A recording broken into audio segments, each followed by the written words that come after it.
생활의 근간이 흔들릴 때, 생활의 근간이 흔들릴 때라는 제목으로 하나님 말씀 증거하도록 하겠습니다. 우리가 무엇을 의지하고 있는지를 알 수 있는 것은 없어져 보면 알 수 있다는 것입니다. 이렇게 나무 판대기 같은 걸로 어떤 사람이 이렇게 의지하고 있어요. 저게 진짜 의지하는 건지 아니면 의지하는 척하는 건지 어떻게 알죠? 갑자기 의지하고 있는 것을 갖다 탁 쳐버려요. 그리고 진짜 그 벽을 의지하고 있던 사람이면 꽈당 하고 넘어지겠죠. 그러나 쇼하고 있는 사람, 이렇게 의지하는 척하고 있는 사람은 벽을 치더라도 뭐 꼼짝도 안 하겠죠.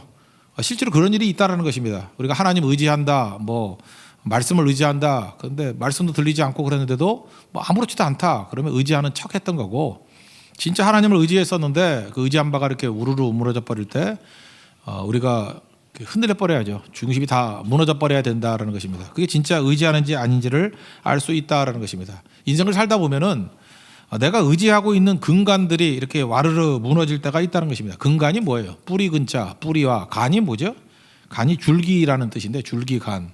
또 다른 말 하면 뭐 등뼈라는 뜻도 있습니다. 그래서 우리 일상으로 쓸 때는 뿌리와 기둥 이렇게 얘기할 수 있죠.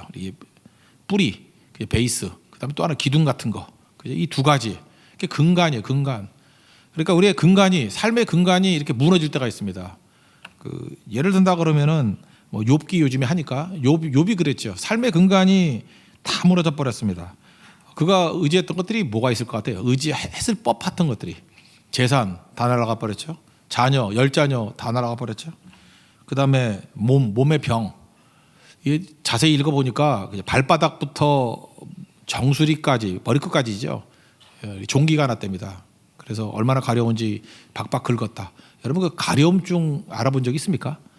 막 가려움 미치죠. 그죠? 막 피가 나는지 알면서도 불구하고 피 나는 고통보다 가려움이 더 괴로우니까 피를 낼 때까지 막 긁잖아요. 그러니까 우리 맨살을 갖다가 이렇게 막 긁어가지고 피가 날 정도면은 얼마나 고통스럽겠어요. 근데 그 고통보다도 가려움의 고통이 더 크니까 그걸 하는 거죠. 기왓장으로 긁었다잖아요. 그러니까 뭐 건강도 잃어버리고 삶의 모든 것들을 다 잃어버렸다라는 것입니다. 그렇지만 욥은 뭐 항상 고백하잖아요. 내가 재물 잃었지 믿음 잃었냐. 주신 자도 하나님이시고 거두신 자도 하나님이시라고 내가 그의 이름을 찬송할지라. 1장 21절에 고백하지 않습니까? 이게 뭐예요? 근간이 무너졌을 때 그의 믿음이 진짜였다는 것을 고백했죠. 제가 요즘에 욥기를 묵상하다 보니까 욥하고 다윗하고 되게 비슷해요. 다윗도 이렇게 삶의 근간이 무너지는 경험을 했고 욥도 그렇고 다윗도 그렇다는 건 우리도 그렇다는 거죠. 우리 인생 가운데도 이렇게 내 삶의 근간이 무너졌다라고 느낄 때가 종종 있다는 것입니다. 욥은 이렇게 무너진 거 다 아시죠? 뭐 욥만 고난이 아니죠. 다윗도 자기가 믿을 만한 거, 의지할 만한 거, 근간이 그 내적으로는 2가지가 무너진 것 같고 오늘 본문 보니까 외적으로는 3가지가 무너진 것 같아요. 그래서 가지수는 더 많은 것 같아요. 총 5가지가 무너졌어요. 첫 번째는 그의 그 지위가 무너져. 지위가 자기가 쌓아놨던 지위가 있지 않습니까? 뭐 지위랄 것도 없다. 뭐 이렇게 말할 수 없죠. 골리앗을 물리친 거 대단한 지위죠. 그리고 군대 장관이 되지 않았습니까? 거기다가 사람들에게 신뢰를 받고 사랑받고 존경받고 인정받고 뭐 노래 주제가 됐잖아요. 사울은 천천 다윗은 만만. 거기다가 약간은 보장됐죠. 보장된 인생이었습니다. 근데 사울 왕이 그를 죽이고자 하고 도망자가 되는 바람에 물거품이 돼버렸어요. 여러분 나름대로 인생에 보장된 것들이 뭐 있잖아요. 그런 거 없습니까? 뭐 통장에 돈이 많다. 아니면 난 인맥이 좋다. 아니면 뭐 우리 가족들이 뭐 다 잘 산다. 나 체력이 너무 좋아가지고 뭐 문제가 없어. 뭐 이런 거. 그것도 아니면 뭐라 그런가. 뭐 나는 너무 예뻐. 뭐 이런 거. 나는 너무 멋있어. 그것도 약간의 재산 아니에요? 이렇게 호의를 주니까. 그러니까 자기가 믿고 의지할 만한 게 있어요. 어떤 사람은 난 노래를 잘 불러. 뭐 나는 뭐 운동을 잘해. 나름대로 그런 걸로 사람들에게 이렇게 힘을 모을 수 있다 그러면 그게 삶의 근간 아니겠어요? 그런 거 의지했는데 그걸 다 잃어버렸어요. 그러니까 삶의 지위를 다 잃어버렸다고. 첫 번째 큰 위기죠. 두 번째 이 사람 남자거든요. 영적 자존심 이거 이러면 다 잃어버린 건데 지탱하는 힘이 자존심일 수도 있거든요. 정신력이잖아요. 이거 놓치면 끝나 이런 건데 영적 자존심이 있었잖아요. 하나님 믿고 의지한다라는 거. 근데 이리저리 쫓기다 보니까 나중에 블레셋 땅까지 쫓겨갔죠. 골리앗 싸워 물리친 게 블레셋 아니에요. 거기 아기스 왕한테 가가지고 몸을 의탁했습니다. 그런데 그 신하들이 뭐라 그래요? 21장 얘기인데 신하들이 저 노래 주인공이라고 사울은 천천 다윗은 만만 그러고 골리앗 물리쳤던 영웅 아니냐고 저는 살려두면 안 됩니다 라고 하는 걸 또 귀는 좋아가지고 엿들었어요. 하여튼간에 다윗은 하여튼 이 감각이 뛰어나 또 엿들었어 그거를.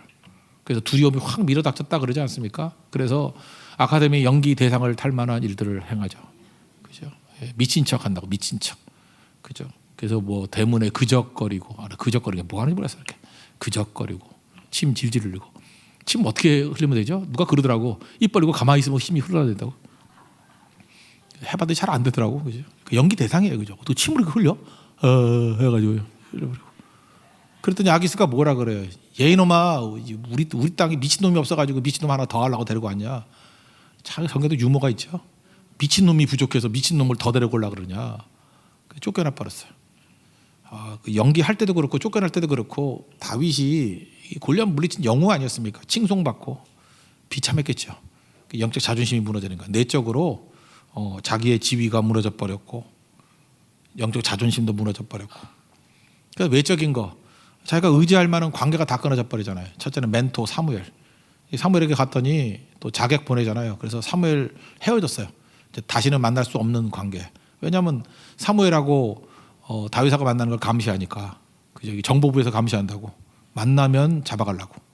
그러니까 멀리서 뭐 기도로 동역자가 될지는 모르지만 사무엘을 만날 수가 없습니다. 자기 스승을 만날 수 없다. 멘토를 만날 수 없다. 이게 힘든 거죠. 그래서 오늘 스승의 날인데 그죠? 멘토를 만날 수 없다. 이게 참 답답한 거죠. 그런 어려움. 그러니까 두 번째가 뭐예요? 그 외적인 거예요. 아내 미갈을 만날 수 없습니다. 미갈이 사울의 딸인데 여자의 촉이 있는 것 같아요. 집으로 도망쳤더니 또 자객을 보낸다 그러죠. 잡아가려고. 그랬더니 뭐라 그래요? 내 촉에 의하면 오늘밤 여기 자면 내일 아침에 죽는다고. 도망치라고. 그래서 창문으로 도망을 치게 됐죠. 그리고 뭐 같이 갑시다 뭐 그러지 않았겠어요? 여보 같이 갑시다 그랬더니 아니에요. 같이 갔다 둘 다 죽어요. 뭐 아주 영화 같아요. 그죠? 먼저 가세요. 그리고 내가 시간을 벌어줄 테니까. 그러고 난 다음에 어떻게 하죠? 그 우상 성경 드라빔 같은 게 있었는가 봐요. 그러니까 이 여자가 이게 믿음이 좋지는 않아. 집안에 우상이 있으니까. 우상에다가 염소털 쇼를 한 거죠. 이불 뒤집어 씌우고 병 났다. 보냈더니 사울이 뭔가 낌새가 이상하죠. 왜냐하면 그 아버지의 그 딸이니까. 날 닮아서 걔는 거짓말을 잘하는 애야. 그죠? 침상채 갖고 와. 가봤더니 열어봤더니 이게 뭐 우상에다가 염소털로 만들었던 가짜였죠. 어떻게 됐느냐 그랬더니 또 거짓말하죠. 내가 뭐 거짓말하고 싶어 거짓말한 게 아니라 나 안 보내주면 죽여버린다 그랬다고. 그죠? 죽여버린다 그랬다고. 아버지 내가 죽을 수는 없잖아요. 그래서 할 수 없이 거짓말했다고. 뭐 이런 식으로 해서 하여튼 거짓말 아버지의 거짓말 딸. 어쨌든 간에 뭐 이때 다윗의 첫 번째 부인이 미갈이잖아요. 그러니까 조강지처와 헤어지게 되는 거고 이거 이후에 같이 못 살았어요. 계속해서 어려움 당해가지고 가정에 아픔이 있는 거죠. 여러분 이 살다가 이 가정의 아픔만큼 힘든 게 어디 있겠습니까? 지금 우리가 뭐 의미가 어떤 건지 모르지만 이렇게 가정이 온전한 가정이 깨져버리면 거기서 오는 외로움 그 다음에 뭐 괴로움 그런 거 있잖아요. 그죠?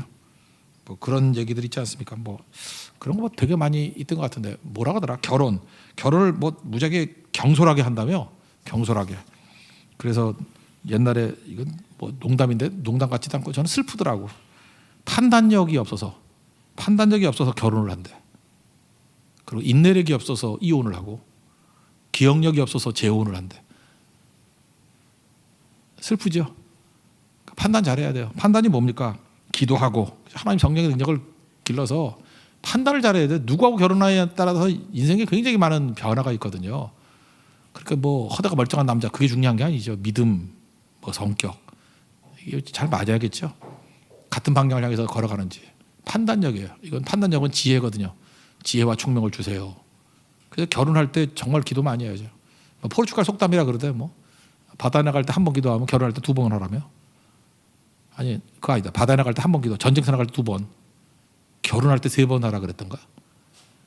그 얘기는 한 번, 2번, 3번이 아니라 3배겠죠. 바다 나갈 때도 위험하잖아요. 기도해야겠죠. 전쟁터 나갈 때 더 위험하죠. 더 많이 기도해야겠죠. 근데 결혼이 바다보다 전쟁보다 더 위험한 거니까 판단력이 중요하다는 거죠. 더 많이 기도하라. 요즘에 그런 것도 없는 것 같아요. 그냥 대충 하려고 그러니까 위기 상황에 놓이는 거죠. 그리고 결혼 생활이 중요한 건데 결혼한다고 다 끝나는 거예요? 결혼식이 끝나는 게 아니죠. 사는 게 더 힘들어요. 인내력이 있어야 되거든. 내가 생각했던 그 놈이 아니에요. 내가 생각했던 그 여자가 아니에요. 그러니까 인내해야죠. 인내, 근육. 결혼 생활을 유지할 수 있는 근육이 있어야 되는데 그게 없어서 이혼하고. 우리는 또 금붕어예요. 금붕어. 또 다 잊어버려가지고 다시 원점을 해서 기억력이 없어가지고 또 재혼하고. 재혼해서 깨져버리면 뭐 더 난장판이 돼버리는 거죠.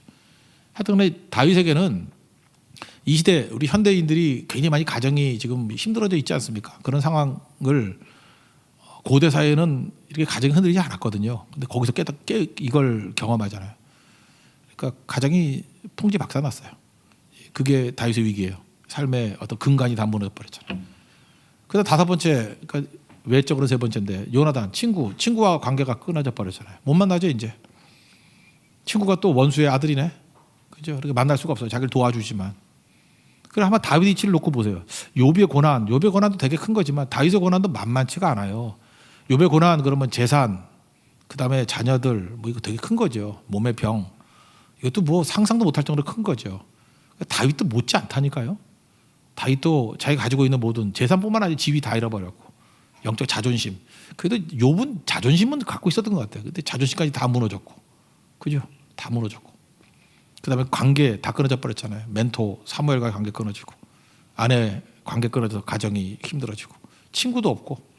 세상에 이런 고독이 있습니까? 그러니까 삶의 근간, 생활의 근간이 다 무너져 버렸다는 거예요. 욥도 그렇고 다윗도 그렇고 우리도 그럴 수 있죠. 하나님께서 왜 이렇게 하시죠? 이게 생활의 근간이 무너졌을 때 하나님께서 그때 우리가 붙들기를 원하는 게 있습니다. 홀드온하는 걸 원하는 게 있다라는 거예요. 뭐냐면 이 상황 속에서 진짜가 무엇인지를 붙들라는 거예요. 진짜 삶의 근간이 무엇인가? 진짜가 뭐죠? 하나님이겠죠. 그러니까 욥이 그랬잖아요. 내가 재물 잃었지 믿음 잃었냐? 내가 재물 잃었지 하나님 잃었냐? 하나님 붙드는 거. 다윗도 그거예요. 다 무너졌을 때 뭐 공식이 똑같죠. 하나님 붙드는 거, 진짜 붙드는 게 중요하다는 것입니다. 우리 믿음 그러는데 믿음도 가짜일 수 있죠. 이렇게 믿음 같이 보였던 거 다 사라져요. 욥기 3장 23장 10절에 보세요. 내가 가는 길을 그가 아신다고. 나를 단련하신 후에 내가 순금같이 나오리라. 이게 무슨 얘기예요? 이게 용광로 들어가면은 가짜는 다 타버리죠. 진짜 순금은 안 타잖아요. 물론 타요. 2000도 넘으면. 그렇지만 일반 온도에서는 안 타잖아요. 그러니까 순금 같은 그런 믿음, 하나님 이거 안 타한다는 것입니다. 그러니까 제일 중요한 거 붙들게 되는 거죠. 그래서 욥이 여러 가지 고난을 통해서 친구 의지할 것도 아니다. 그런 거 깨달았죠.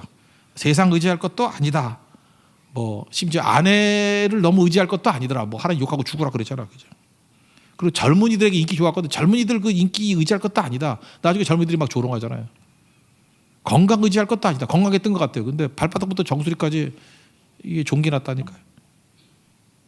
그 앨리스턴 맥그라스라는 그 옥스포드 대학 교수 있죠. 그 뭐 C.S. 루이스의 뭐 후계자쯤 된다 그러는 분인데 이분이 이랬어요. 우리 삶 가운데 하나님께서 고난을 주신 이유가 뭐냐하면 내가 이제까지 신뢰했다 그러는 근간을 흔들어 버린다는 거예요. 그게 가짜라는 거. 어떤 때는 계좌를 의지하고 건강 의지하고 관계 의지하고 뭐 이런 것들 그걸 막 흔들어 버린다는 거예요. 목적이 뭐예요? 그 가짜라는 거예요. 그런 거 의지하면 안 된다는 거예요. 여러분 이제 건강해 보이지만 뭐 한 방에 훅까지 뭐 종합진단 받아봤더니 뭐가 나올지 알아. 인간이 그런 거예요. 그런 거 의지하면 안 돼요. 하나님 의지해야죠. 돈도 있다가도 없고 없다가도 있고 그러는 거지 뭐 그거 그 의지할 거 아니거든요. 그러니까 이게 흔드는 이유가 뭐예요? 가짜 의지했다가 어떡하려고 그래요? 큰일 나지. 진짜지 진짜. 진짜 하나님이 하나님 되심을 붙들기를 원하셨다라는 것입니다. 그 흔들리니까 그의 믿음이 진짜인 걸 증명하는 게 뭐예요? 멘토인 사무엘에게 뛰어가잖아요. 삶의 근간이 흔들릴 때. 이게 진짜 믿음이죠. 18절 한번 읽어볼까요? 18절 시작. 다윗이 도피하여 라마로 가서 사무엘에게로 나아가서 사울이 자기에게 행한 일을 다 전하였고 다윗과 사무엘이 나요스로 가서 살았더라. 그러니까 자기의 모든 것이 다 무너졌을 때 결국은 말씀이 있는 곳으로 갔다라는 거예요. 이게 중요해요. 우리 같으면 뭐예요? 교회로 왔다라는 거예요. 이것만 해도 여러분들 이게 삶에서 재편하는 아주 중요한 순간이라는 것입니다. 그래서 거기서 뭘 봤어요? 사무엘과 함께 있으면서 하나님께서 중요한 체험 하나를 해준 거야. 그게 바로 뭐냐면 예배의 능력, 예배의 영광이 얼마나 대단한 것인가, 꺼지지 않는 불이 얼마나 대단한 것인가. 그러니까 사무엘과 그 뭐 선지자 동료들이 있지 않습니까? 그런데 거기 다윗과 함께 있다라는 얘기를 사울이 듣고 자객을 보냅니다. 자객을 보내요. 자객을 보냈는데 자객들이 왜 왔어요? 죽이려고 온 거 아니야. 죽이려고 왔는데 그 분위기가 너무 뜨겁고 너무 꺼지지 않는 성령의 불이 있는 거예요. 그래서 그 예언했다 그러는데 예언이라는 말은 지금 가면 영적 체험이에요. 어떤 엑스타시 이런 걸 체험했다고. 성령의 충만함을 체험했어요. 그래서 자객이 와가지고 활 들고 춤을 추는 거예요. 그죠? 칼 들고 칼 기도를 하는 거예요. 그래서 뒤집어진 거예요. 뒤집어진 거. 그래서 그들이 예언하면서 성령 충만해졌대요. 그러니까 무슨 얘기예요? 이렇게 교회도 올 때 뭐 빚쟁이들이 빚 받으려고 오는 사람 있잖아요. 빚 받으러 왔다가 내가 왜 왔는지 모르고 은혜가 충만해가지고 빚빚해서 지읒이 아니라 치읒이 돼가지고 성령의 빛을 받다 이러면서 갈 수도 있잖아요. 그런 거죠. 그러니까 그렇게 돼버렸다라는 거예요. 어떤 사람은 뭐 얼떨결에 구경하러 왔다가 그죠? 또 뭐 누구 좋아하는 사람 뭐 스토킹하러 따라왔다가 성령의 빛을 보고 막 변화가 된 거예요. 자격이 변화가 됐어요. 그래서 사울이 그 얘기를 듣고 열받아가지고 더 센 놈 보내야 돼. 그래가지고 야 우통 벗어. 그래가지고 용문신 있는 애들만 모았어. 그죠? 진짜는 아니고 하여튼 용문신 있는 애들만 모아가지고 보냈어요. 더 센 놈들이다. 갔더니 용문신이 또 계속해서 용용 죽겠지 하면서 계속 춤추면서 또 변화가 되는 거예요. 그래서 열받아가지고 그죠? 이 자객들이 이 꼴이 뭐냐? 그래서 더 센 놈, 더 악한 놈 보내야지. 찾아보니까 없어요. 내가 직접 가겠다. 그래서 사울이 갔어요. 사울이 직접 갔더니 사울조차도 역시 그 성령의 감화가 너무 강력해가지고 그도 그죠? 막 손들면서 잡으러 죽이러 온 사울 왕이 같이 율동같이 하고 그죠?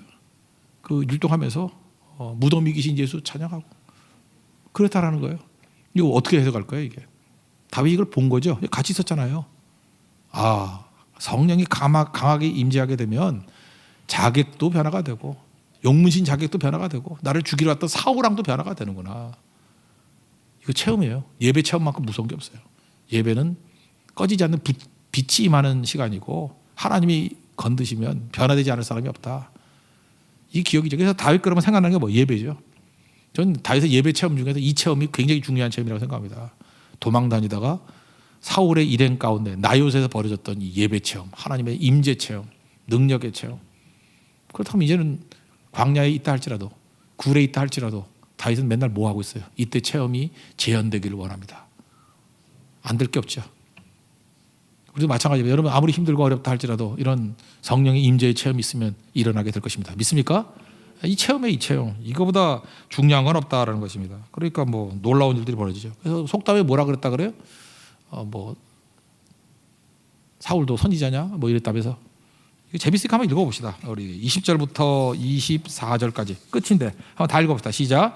사울이 다윗을 잡으러 전령들을 보냈더니 그들의 선지자 무리가 예언하는 것과 사무엘이 그들의 수령으로 선 것을 볼 때 하나님의 영이 사울의 전령들에게 임함에 그들도 예언을 한지라. 어떤 사람이 그것을 사울에게 알림해 사울이 다른 전령들을 보냈더니 그들도 예언했으므로 사울이 세 번째 다시 전령들을 보냈더니 그들도 예언을 한지라. 이에 사울도 라마로 가서 세구에 있는 큰 우물에 도착하여 물어 이르되 사무엘과 다윗이 어디 있느냐? 어떤 사람이 이르되 라마나요스에 있나이다. 사울이 라마나요스로 가니라. 하나님이 영이 그에게도 임하시니 그가 라마나요스에 이르기까지 걸어가며 예언을 하였으며 또 그가 그의 옷을 벗고 사무엘 앞에서 예언을 하며 하루 밤낮을 벗은 몸으로 누웠더라. 그러므로 속담에 이르기를 사울도 선지자 중에 있느냐 하니라. 그러니까 성령의 임재 예배의 능력을 체험하게 되었다는 것입니다. 이것도 그러면 기회죠. 하나님께서 사울에게 주신 기회예요. 성령 체험하는 기회, 예배의 능력을 체험하는 기회, 예수의 빛을 체험하는 기회. 이거 붙들어야 되는데 잠깐 체험하고 또 돌아선 거죠. 아직 은혜가 남아있는데. 여러분 그래 지금도 여러분들 뭐 낙심하고 좌절하고 막 이래가지고 어렵지만 이렇게 금요철에 나왔더니 하나님께서 은혜의 체험을 보여주시더라. 눈물을 보여주시고 뜨거움을 주시고 마지막 기회예요. 그럼에도 불구하고 또 세상 향해서 질주한다 그러면 여러분 끝장이에요. 그 기회 주시는 거거든요. 그 불씨 받는 거예요. 불씨 받는 거. 그래서 그 불씨를 잘 보존해야 돼요. 성령을 소멸치 말고 그랬잖아요. 데살로니가전서 5장 19절. 그죠? 성령을 소멸치 아니하는 거.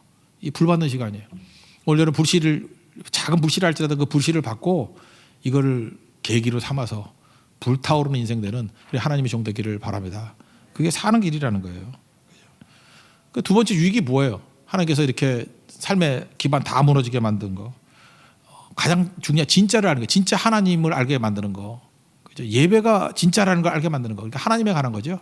살아계신 영성 이런 거 깨닫게 만든 거고. 두 번째는 세상을 알게 만들었어요. 세상. 다윗이 되게 순진하거든요. 순진하게만 하면 안 되죠. 성경은 뭐라 그랬어요? 뱀처럼 지혜롭고 비둘기처럼 순결하라. 그러니까 순진할 때 특징이 뭐냐면 세상이 다 나 같은지 알아. 그래서 신앙생활을 할 때도 이렇게 순진한 게 뭐냐면 내가 주님 앞에 충성하고 내가 정직하고 내가 회개하면 만사 형통 이럴 줄 알아요. 그러니까 세상이 나 같은 사람만 사나? 세상이 어때요? 이게 공중의 권세 잡은 자가 지배하는, 마귀가 지배하는 곳인데, 그러니까 시기 질투 이런 게 있는 거죠. 잘하면 칭찬해 준다. 이거 순진한 얘기예요. 지금도 교회가 순진한 사람 되게 많아. 교회가 뭐 구제 활동 열심히 하고 대사회 이미지 좋게 만들면 세상이 박수 쳐주는 줄 알아. 세상이 박수를 쳐주는 게 아니고요. 세상이 진짜 미운 교회가 있어. 그 미운 교회를 이용해서 요놈 칭찬해 주면 요거 칠라고. 이거 사라지면 그놈도 쳐버려요. 순진한 소리 하지 마. 세상에 교회를 향해서 박수를 쳐본 적이 없어. 아무리 잘해도 초대교회 보세요. 뭘 잘못한 게 있어요. 근데 핍박해서 죽이고 했잖아. 제가 어렸을 때도 핍박이 있었지만 그 다음에도 핍박이 있었고 지금도 핍박이 있고 또 있을 거예요. 그 한동안 정부하고 너무 한의문으로 간 게 이상했던 거야. 그게 이상한 거죠. 그게 뭐 콘스탄틴 대제 이후에 그 로마 기독교가 타락했듯이 그 미럴로 가는 게 별로 좋은 것도 아니에요. 뭐 그다 뭐 싸울 것도 아니지만 제대로 믿으면요 경건하게 살고자 하면 핍박받게 돼 있습니다. 왜? 세상하고 관이 틀리기 때문에, 철학이 틀리고 가치가 틀리기 때문에 다른 거 모르는데 어떻게 칭찬해 주겠냐고. 그게 말도 안 되는 거죠. 다윗은 순진했어요. 내가 하나님 잘 섬기고 충성하고 그러면 칭찬받고 만사형통되고 다 문제가 없을 거다. 근데 뭐가 있어요? 사람의 마음 가운데 시기심이 있어요. 질투심이 있어요. 잘 되면 잘 될수록 더 미운 거야. 그래서 여러분들 그러죠. 신앙생활 하면서도 나 이해를 못 하겠다고. 내가 헌금을 안 해, 예배를 안 드려, 뭐 충성을 안 해, 다 해. 그러니까 다 하니까 욕먹지. 그거 못하는 사람은 얼마나 시기 질투심에 불타오르겠어. 그렇지 않아요? 거기다가 또 예쁘기까지 하고 잘생기기까지 해. 죽이고 싶지. 그냥 염산 준비하고 싶지. 그래요 사람이. 그러니까 이해를 못한다고. 이해를. 세상이 그래. 세상은 남 잘 되는 거 별로 좋아도 안 하고 그런다고요. 이거 요나단도 순진했던 것 같아. 아버지한테 지금 다윗이 뭘 잘못했다고 오해를 했기 때문에 아버지가 그런 줄 아는 거라고. 순진하죠 요나단도. 다윗과 요나단 둘 다 순진해. 그래서 아버지한테 칭찬해주고 그런 거 아니에요. 그랬더니 아버지가 제정신일 때는 알아듣죠. 제정신일 때는. 근데 그 속에 내면에 이 사탄이 지배하고 있는 그 또 다른 자아가 있다는 걸 모르는 거죠. 그러니까 다윗도 순진함, 요나단도 순진함. 그런데 이런 삶의 근간이 무너진 걸 통해서 순진함에서 깨어나서 세상이 무엇인지를 명확히 알게 돼요. 이게 되게 중요한 거죠. 먼저 다윗과 요나단이 순진했던 거 한번 읽어봅시다. 4절부터 6절까지 읽겠습니다. 시작. 요나단이 그의 아버지 사울에게 다윗을 칭찬하여 이르되 원하건대 왕은 신하 다윗에게 범죄하지 마옵소서. 그는 왕께 득죄하지 아니하였고 그가 왕께 행한 일은 심히 선함이니이다. 그가 자기 생명을 아끼지 아니하고 블레셋 사람을 죽였고 여호와께서는 온 이스라엘을 위하여 큰 구원을 이루셨으므로 왕이 이를 보고 기뻐하셨거늘 어찌 까닭없이 다윗을 죽여 무죄한 피를 흘려 범죄하게 하려 하시나이까. 사울이 요나단의 말을 듣고 맹세하되 하나님께서 살아계심을 두고 맹세하거니와 그가 죽임을 당하지 아니하리라. 이게 다 된 줄 알았다고 요나단이. 역시 아버지가 오해하셨군. 내가 잘 설명해 줬더니 오해 다 풀리고 아버지가 맹세까지 했어. 여호와 이름을 두고 맹세하겠는데 나 다윗 안 죽이겠다고. 맹세 백날 해봐요. 그죠? 그리고 또 죽이려고 그랬잖아요. 정상일 땐 그렇죠. 정상일 때는. 우리 인간도 그래요. 여러분들 만나보면 정상일 때는, 제정신일 때는 다 멀쩡해요. 근데 확 도는 순간이 있죠. 제가 어렸을 때 그 무슨 영화 있어요. 미국 영화 있어요. 헐크라고. 헐크 아세요? 평상시는 멀쩡해. 근데 뭐 방사능으로 유전자 뭐 변형이 일어났대. 그래서 얘는 가만히 있다가 화가 나면은 갑자기 옷이 막 찢어지면서 막 이렇게 되고, 여자분들이 맨날 궁금했어. 근데 바지는 왜 안 찢어지냐고. 바지가 찢어지면은 문제가 많이 생기잖아요. 방송 금지에, 방송이 안 돼. 바지가 찢어지면. 그죠? 그냥 스판덱스로 만드는 바지라고 생각하면 될 거 아니에요. 그죠? 막 찢어지고 막 그렇게 됐어요. 그래서 저는 헐크 보면서 우리 때는 굉장히 영성에 도움이 됐어요. 인간은 두 얼굴을 가지고 있다. 화나면 헐크 된다. 그죠? 화나면 저렇게 된다. 인간이 그래요. 이게 멀쩡할 때하고 화났을 때하고 마귀에게 사로잡힐 때하고 달라요. 다른다고. 그러니까 사울왕이 그랬죠. 정상적일 때 누가 이렇게 말 못한대? 여러분 그 무슨 그 교도소나 이런 데 가보면요. 제가 아는 친구분이 그 교도소에서 뭐 여러분들 이름만 말해도 아는 그 유명한 뭐 살인범 있어요. 그 사람 책 쓰고 있는데 지금 그 만나보면 그렇대요. 너무 좋대요. 너무 좋고 그렇게 온화하고 그럴 줄 모른다고. 근데 종종요 그런 사람이 이제 뭐 가석방돼서 나와가지고 또 범죄 저지르는 경우가 있어요. 그 왜 그런지 알아요? 정상적일 때 만났을 때는 가장 인간적이고 순박해 보여요. 근데 그 안에 뭐가 또 있어. 그죠? 그래서 갑자기 도는 거예요. 확 바뀌는 거예요. 그래서 여러분들 결혼하기 전에 추나추동을 지내야 된다 그러잖아요. 봄, 여름, 가을, 겨울. 좋을 때 만나가지고 나쁜 남자가 어디 있어? 좋을 때. 데이트할 때 그 가장 좋을 때만 만나요. 그 미친 애들도 그때만 1시간만 제정신이 되자. 그럼 제정신이 돼요. 그거. 미친 듯이 집중하면 돼요. 미친 애니까 미친 듯이 집중 잘하거든. 1시간만 정상. 그리고 23시간 미쳐 있고. 그거 어떡할 거예요? 그거. 그러니까 다 지내봐야지. 24시간. 봄, 여름, 가을 다 지내봐야지. 그래서 언제를 체크해야 되냐면 가장 천박할 때, 가장 쓰레기 인격일 때 그거를 견뎌낼 수 있는지 그걸 봐야 돼요. 그거 안 맞는 사람이 있거든요. 그럼 결혼하면 안 돼요. 그거 절대 안 되는 거죠. 근데 지금 이 얘기가 그 얘기예요. 지금 머리 돌았을 때 사울의 모습을 몰랐다라는 거죠. 그죠? 그러고 난 다음에 이제 그의 마음감은 뭐예요? 그러니까 여러분들 시기심 이런 거 키우면 안 돼요. 시기심 키우면요 나중에 저 꼴 보기 싫어. 꼴 보기 싫어가 나중에 살인되는 거야. 성경 그러잖아요. 그를 향해서 바보라고 미워하면 살인이라고. 그게 꼴 보기 싫다. 나는 꼴 보기 싫은 게 많아. 그래서 맨날 꼴 보기 싫은 얘기를 많이 하는 사람 있잖아요. 그 옆에 가지 말아요. 그 사람은 살인자예요. 곧 10만 주어지면 죽일 수 있어요. 그러다가 살인하는 거예요. 그러다가 그 자체가 살인이라고. 살인의 씨앗이에요. 그러니까 꼴 보기 싫은 게 있으면 안 되는 거죠. 그죠? 시기심 키우면 안 돼요. 시기심은 죄예요. 죄. 남 잘 되는 게 싫은 건 죄라고. 그 죄라고 생각해야지 그거를 무슨 성격이라고. 나는 뭐 질투 많은 성격 아니에요. 죄예요. 죄. 키우면 안 된다고. 그거 키우면 정신병 걸려요. 그 돈다고 머리. 그래서 질투심 많은 사람 그 정신병 확률 무지 높아요. 사울같이 될 가능성 무지 높아요. 이거 잊지 말라고요. 다윗이 이제 알았죠. 이제 몇 번 경험을 이용해서 저게 껍데기하고 속이 다르다. 이제 점점 배워가는 거예요. 뱀처럼 지혜로워져 가는 거죠. 그래서 전쟁에 또 승리를 했어요. 승리를 했으면 다윗도 좀 겸손한 척 해야지. 또 이겼다고 또 난리치고 다니네. 8절 한번 읽어봅시다. 그 난리를 한번 봅시다. 시작. 전쟁이 다시 있으므로 다윗이 나가서 블레셋 사람들과 싸워 그들을 크게 쳐 죽이매 그들이 그 앞에서 도망하니라. 적당히 이기지 뭘 또 쳐 죽여. 이러니 기뻐할 줄 알죠. 기뻐하게 뭘 기뻐해. 사울왕이 열 더 받는 거지. 그죠? 저거 잘하면 잘할수록 죽이는 거라니까요. 다윗도 좀 깨달았던 것 같아. 그러고 난 다음에 연주를 시켰어요. 이 악령이 지배해가지고 단창을 던졌다 그랬잖아요. 근데 연주하는데 연주할 때 왜 악령이 지배했을까요? 미치는 거예요. 이놈이 그 준수하게 생겼다. 얼굴도 잘생겼어. 전쟁도 잘해. 거기다 또 하프 연주도 또 되게 잘했는가 봐. 그럴 땐 줄 하나 끊어버리고 대충 쳐야 되는데 그죠? 삑사리에서 내고 이렇게 나와야 되는데 너무 음악이 좋아하는 것 같아. 그러니까 음악이 좋으면 위로를 받는 게 아니라 열을 받는 거야. 저놈은 부족한 게 무엇인가? 부족한 게 무엇인가? 살에 공기구멍이 없구나. 그래서 창으로 던져가지고 공기구멍 만들어주려고. 던졌는데 이게 다윗이 지혜로운 거죠. 이제 사울이 겉모습과 속모습이 다르다는 걸 알았죠. 그래서 여기서 중요한 우리 찬양팀이 꼭 배워야 될 중요한 게 있어요. 악보를 외워야 돼요. 악보 쳐다보고 있었으면 죽었어요. 근데 악보를 외우고 계속 하프 연주하면서 사울의 눈빛을 바라보니까 눈빛이 갔어.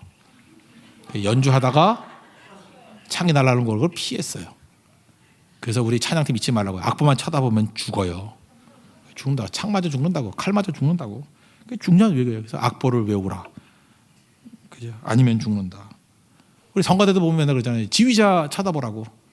지휘자 안 쳐다보고 맨날 악보만 보면요. 어디서 칼 날라와요. 그죠? 지휘자를 봐라. 그럼 사는 거죠. 이게 되게 중요한 거라고. 그래서 이때 악보 다 외웠다고? 악보 다 외우고 있으니까 전체를 파악할 수 있는 거죠. 우리 찬양팀도 그래요. 이렇게 악보를 다 외워야 돼요. 왜 외우는 게 중요하냐면 성도들과 아이 컨택을 하면서 분위기를 보면서 찬양하는 것과 고개 쳐박고 이거 악보 보면서 하는 거 이게 하루가 땅 차이예요. 그죠? 저건 화살이 좀 날라왔으면 좋겠어. 맞게. 악보 쳐다보는 사람에게. 진짜예요. 여기 다 선량해서 칼이 안 날아오는 거지. 원래 그런 거거든요. 그러니까 다 외우고 준비해야 되는 거예요. 왜 그렇죠?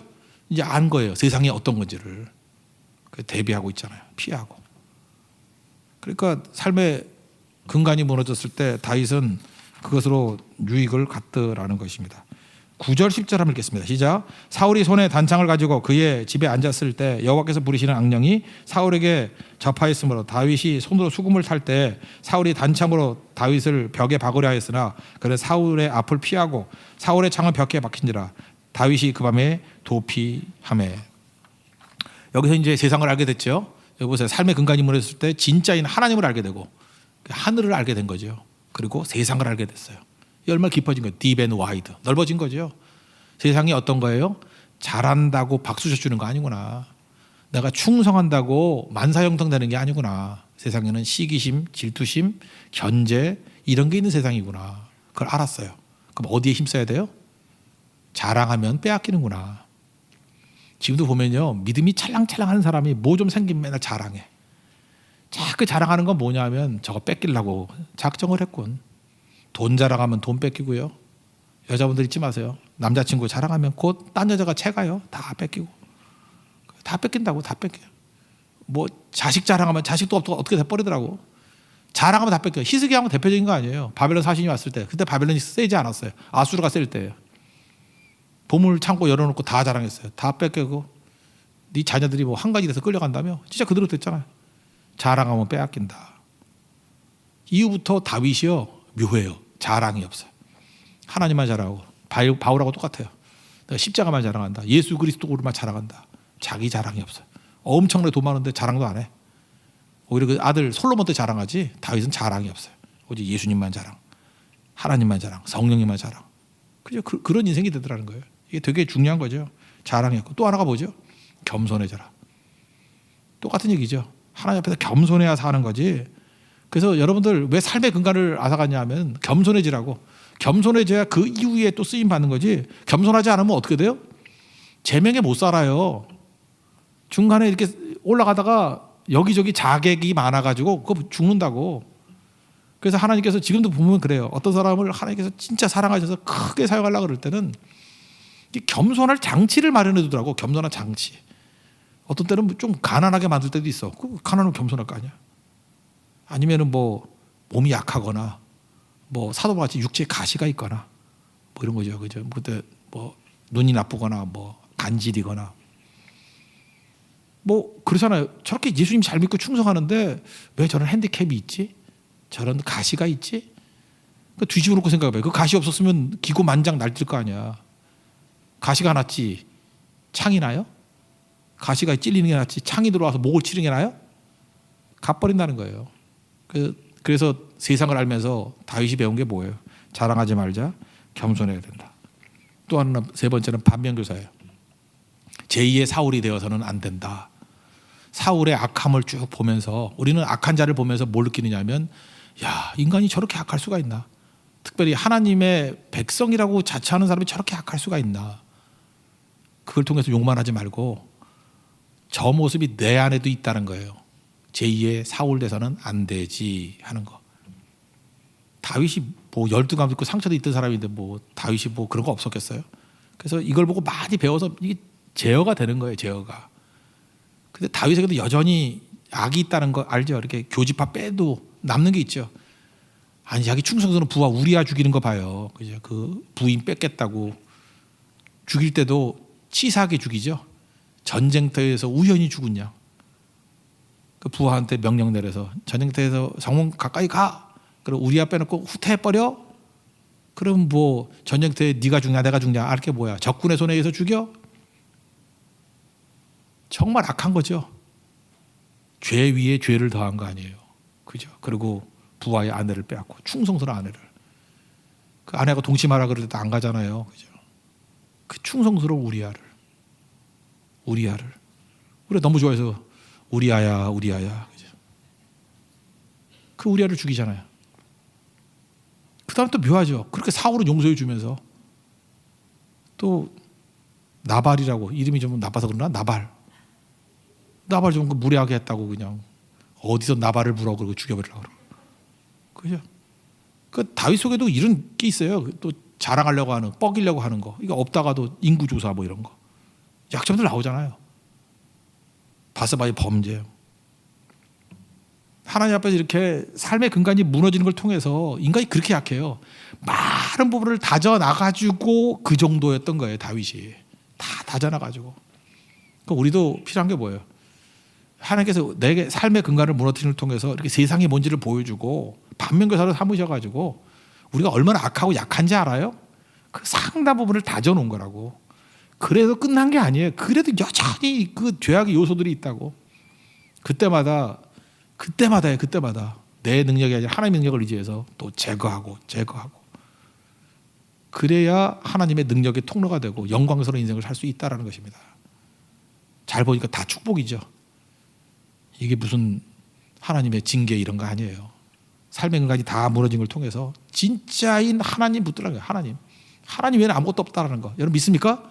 그리고 지혜로 하지라는 거예요. 세상에 있는 이 세상을 알라는 거예요. 세상을 순진하게 그냥 끌려만 다니지 말고 대비하고 깨어 있으라. 깨어 있는 거죠. 대비하라. 그러기 위해서 필요한 게 뭐예요? 항상 기도하는 거, 예배하는 거, 항상 예배하는 거. 그래서 다윗의 삶 전체가 뭐였어요? 깨어서 기도하고 깨어서 예배할 때는 언제나 싱싱했어요. 왜? 하나님이 진짜라는 걸 알기 때문에. 그리고 세상을 알기 때문에. 하나님 말고 세상을 아니까 승리하는 거예요. 그 다음에 세 번째는 나를 아는 거예요. 나를. 내가 얼마나 연약한 존재인지, 내가 얼마나 죄악된 존재인지를 아는 거예요. 그래서 서게 됐다는 것입니다.